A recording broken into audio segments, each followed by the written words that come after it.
अभिभावक और स्टूडेंट की भावनाओं को सदन में रखना चाहती हूं, जो इस वक्त बहुत ही चिंतित और परेशान हैं।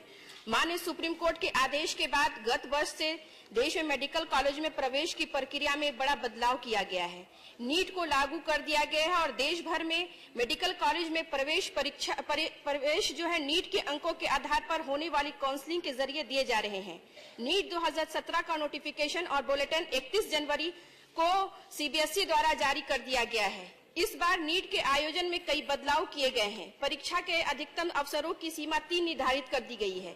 वही अधिकतम आयु भी 25 वर्ष कर दी गई है। साथ ही साथ एक बात का उल्लेख किया गया है, जिसे स्पष्ट किया गया है, यदि कोई छात्र गत वर्षों में 3 बार AIPMT या नीट की परीक्षा दे चुका है तो उसे नीट 2017 में परीक्षा देने का मौका नहीं दिया जाएगा।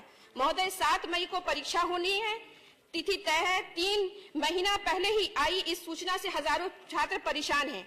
ये वो छात्र हैं जो 7 महीने से नीट की तैयारी कर रहे हैं। साल भर से तैयारी और उसके बाद परीक्षा में शामिल नहीं होना बड़ी ही दुखद स्थिति के छात्र और उनके अभिभावक हैं। इससे अभिभावकों के अरमानों के पर जो उड़ान भरने से पहले ही कट गए हैं।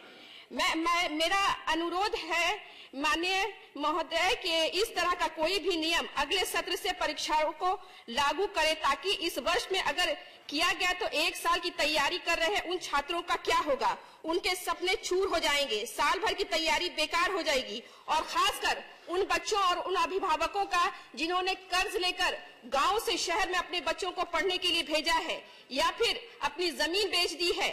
इन सब बातों का ध्यान रखते हुए इस पर ध्यान दिया जाए कि जो अध्यादेश लागू हुए हैं, नोटिफिकेशन जो हुए हैं, वो इस वर्ष से नहीं 18 से ही किया जाए और उन बच्चों को इम्तिहान देने का मौका मिले।